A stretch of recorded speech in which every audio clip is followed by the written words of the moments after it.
Welcome to China in Focus. I'm Tiffany Meyer. Our top story, U.S.-China trade talks are heating up again in London. President Trump is renewing his push to open up China, but adds that dealing with Beijing is, in his words, not easy. And if we don't open up China, maybe we won't do anything.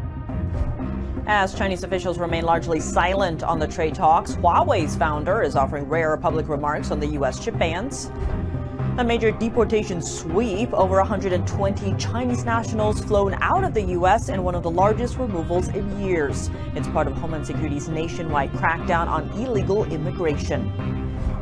A Chinese researcher is arrested at Detroit airport, accused of smuggling sensitive biological materials from Wuhan. The case raises fresh concerns over U.S. national security.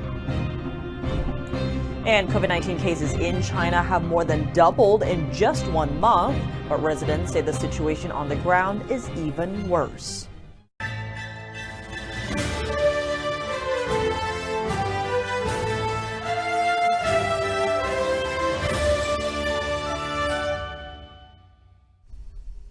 Day 2 of high-stakes U.S.-China talks, with both sides eyeing their next moves amid rising tensions and a renewed push from President Trump. And we want to open up China. And if we don't open up China, maybe we won't do anything. But we want to open up China. It'll be a great thing for China, a great thing for the rest of the world. U.S.-China trade talks continued into a second day Tuesday in London, following 6 hours of negotiations between top officials on Monday. Commerce Secretary Howard Lutnick called the talks going well, while Treasury Secretary Scott Bessent described them as a good meeting. But on the other side, Chinese officials have mostly stayed quiet about the talks so far. Tuesday's discussions focus on easing restrictions around rare earth minerals and advanced technologies. After a temporary trade truce last month in Geneva, both Washington and Beijing appear to be doubling down on export restrictions for leverage. China is tightening its grip on rare earth, while the U.S. is eyeing ethane as a bargaining chip. Ethane is a key ingredient for making plastics and is heavily imported by China. At the same time, the White House is ramping up limits on cutting-edge tech. Last month, the Commerce Department issued a global ban on certain AI chips, especially those made by Huawei, the Chinese telecom giant with ties to China's military. Meanwhile, Huawei's founder, Ren Zhengfei, spoke to Chinese state media on Tuesday. He said the U.S. is exaggerating his company's capabilities. Speaking about the banned AI chips, Ren said they are, quote, still a generation behind U.S. technology. Some analysts say Ren's remarks signal growing pressure on Beijing. They point to both domestic economic challenges and U.S. strategies targeting China. The high-stakes talks are expected to continue through at least Wednesday. More than 120 illegal Chinese nationals were deported from the U.S. last week, one of the largest removals to China in recent years. The move is part of the Department of Homeland Security's ongoing push to enforce immigration laws. Here's more. I said yesterday that the deportees were between ages of 19 and 68. They were placed on a special high-risk charter flight after receiving final removal orders from the detention facilities. The agency says that many of those deported were convicted of serious crimes, including murder, lewd acts with a minor, human trafficking, rape, and drug trafficking. ICE says the operation both enhanced public safety and strengthened national security.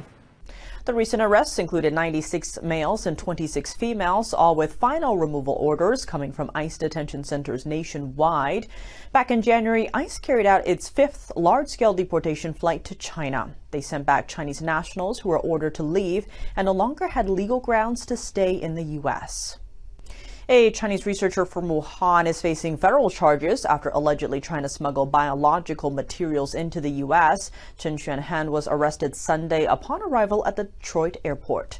Han is a researcher from Wuhan, the Chinese city where COVID-19 was first detected before becoming a global pandemic. During the investigation, U.S. border officials found that Han had sent 4 packages from China to the University of Michigan in 2024 and 2025, and first claimed the packages contained plastic cups, but later admitted they contained biological materials related to roundworms. She now faces federal charges for smuggling and making false statements. Following the arrest, an FBI official in charge of the Detroit field office on Monday called Han's case a serious threat to public safety and national security. The agent also said it undermines the integrity of America's research institutions. Han is the third Chinese student recently charged with smuggling illegal biological materials into the U.S. Last week, 2 others were arrested for bringing in dangerous crop-killing fungus samples. One of them was a lab researcher at the University of Michigan. Both individuals received funding from the Chinese regime. They were accused of posing a threat to the U.S. food supply. Coming up, COVID-19 cases in China have more than doubled in just 1 month, but residents say the situation on the ground is even worse. OpenAI is sounding the alarm. China-linked groups are hijacking AI tools for covert attacks, from fake social media blitzes to password hacks across the U.S. We dig into the latest reports. And Taiwan is indicting 4 suspected Chinese spies, and prosecutors are seeking prison terms of more than 18 years. More on that after the break here on China in Focus.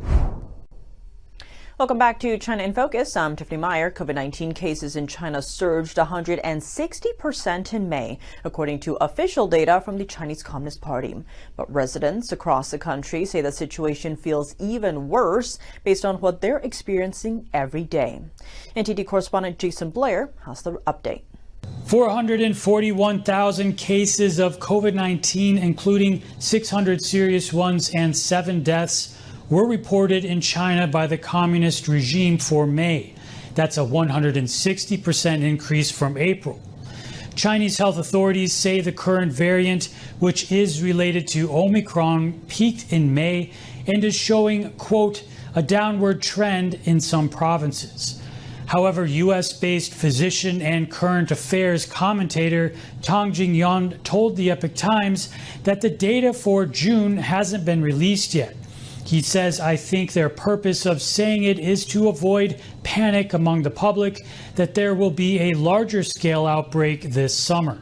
This wave of epidemic is still developing. He's also skeptical about China CDC's claim that the treatment drugs are still effective with the new strain. A traditional Chinese medicine physician in China told the Epoch Times he knows people who have died and, quote, the hospitals don't say it is COVID-19, and the Communist Party does not admit it and does not allow hospitals to say it. A resident in Shenzhen told the Epoch Times that he's been seeing long lines at fever clinics. He says the symptoms of the patients are all sore throats, fever, etc., which last for at least more than a week.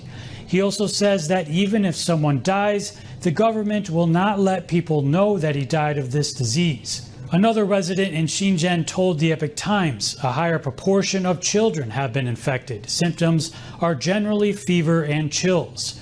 Doctors don't tell patients what virus it is and ask them to go back to take COVID-19 testing at home. Many people tested positive. The Chinese Communist Party has a long history of releasing unreliable data and covering up information, including arresting a doctor at the start of the COVID-19 pandemic who tried to warn about a new respiratory illness spreading. Currently, the NB181 strain is classified as a, quote, variant under monitoring by the WHO and has been detected in other countries but is currently only dominant in China. Jason Blair, NTD News. What's the scope of Chinese infiltration on U.S. college campuses, and how urgent is the threat? NTD's Steve Land spoke with Congressman Riley Moore for insight. Congressman Riley Moore, thank you for joining us. Thank you for having me. Congressman, switching gears a little bit, you've been a very outspoken critic of the Chinese Communist Party. President Trump has now blocked Harvard from enrolling international students and researchers, saying America's adversaries, including the CCP, are compromising our national security through higher education. Talk to us about the scope of infiltration that you're seeing on U.S. college campuses and how urgent you think this is. Well, the president is 100% right, and it's systemic around the entire apparatus of higher education here in the United States. What people need to keep in mind is currently China has 300,000 of their citizens here on student visas across our college campuses here in the United States. And they are an adversary. And now I don't remember during the Cold War us handing out 300,000 visas to the Soviet Union. Now, did we? That certainly wouldn't make any sense. We've seen time and time again, folks who are on these visas have been caught spying. There was also a report that was recently done by the Stanford newspaper that exposed the intel gathering and spy ring that currently exists at Stanford University. By the way, these two individuals who were caught just recently trying to smuggle this fungus into the country that would have devastating effects on us, particularly in the agriculture space, they were on student visas, a J-1 student visa. That's University of Michigan. And let me remind you, University of Michigan, we had several Chinese nationals on student visas there as well who were caught spying in a joint military exercise in between the Taiwanese and the U.S. military up in one of the Great Lakes. So this is happening all the time. That's why I've introduced a piece of legislation called the Stop the CCP Visas Act, which would end all student visas for Chinese nationals here in the United States. Congressman, a Wall Street Journal article outlines how Harvard is educating up-and-coming CCP officials, but it's not just there. They have 2-week programs, shorter programs that have high-level officials in Beijing central government coming to Harvard's JFK school. Xi Jinping's daughter also reportedly studied at Harvard. How concerning is all of this to you? Well, it's extremely concerning. And so we're opening ourselves up to this. It's like, why are we educating our adversaries in the world to make them better at supplanting our position? That doesn't make any sense to me whatsoever. So that's why I have this Stop the CCP Visas Act. And I'm urging Congress to hopefully take it up soon and pass it, because the president is correct. And you've also seen Secretary Rubio talk about this as well. This is a national security threat to the United States, and we have to stop it. How will your bill complement the White House's actions on China? Well, it will codify it into law. It'll prevent all further student visas from being issued. It will become the law of the land, and we will no longer issue student visas. Now, another big headline today and yesterday, President Trump announcing new travel restrictions on citizens from more than a dozen countries. He cited reasons such as terrorist activity, hostile governments, and higher chances of visa overstay, which we saw in Boulder, Colorado, that terrorist attack. What kind of implications will this have on our national security? Well, it'll strengthen our national security. And President Trump is doing the right thing. We just saw that terrorist attack in Boulder, Colorado, an Egyptian national on a visa in which that individual had overstayed and committed a horrific terrorist act. So we need to stop those things. He's targeting the right countries to keep our citizens safe here in the United States. He's got my 100% support on that. Congressman Riley Moore, appreciate you joining us. Thank you so much. A warning from OpenAI, China-linked groups are increasingly using ChatGPT for malicious activities. These include fake social media posts, polarizing political content, malware development, and password attacks. In a report released Thursday, the company said the tactics are becoming more advanced, but most remain relatively small in scale. In the past 3 months, OpenAI disrupted 10 covert operations, with 4 likely tied to China. The company banned the accounts involved. Since ChatGPT launched in late 2022, concerns have grown over how easily AI can create convincing text, images, and audio. OpenAI reports that its tools have been misused to create malware and spread disinformation through fake social media posts. They've banned accounts linked to China that were posting content criticizing U.S. trade policies and trying to sow division. One campaign called Sneer Review used ChatGPT to generate fake dialogue on platforms like X and Facebook, posing as real engagement. OpenAI also uncovered efforts to influence U.S. politics using fake profiles with AI-generated faces. Some groups also used AI for cyber activities, like scraping public data, developing new tools, and cracking passwords. Despite these tactics, most efforts were caught early and didn't reach wider audiences. Taipei prosecutors have indicted 4 individuals suspected of spying for the Chinese Communist regime. They're facing jail terms of more than 18 years. Here's more. In a statement, Taipei prosecutors said the 4, all previously members of the ruling Democratic Progressive Party, were indicted on espionage and other charges.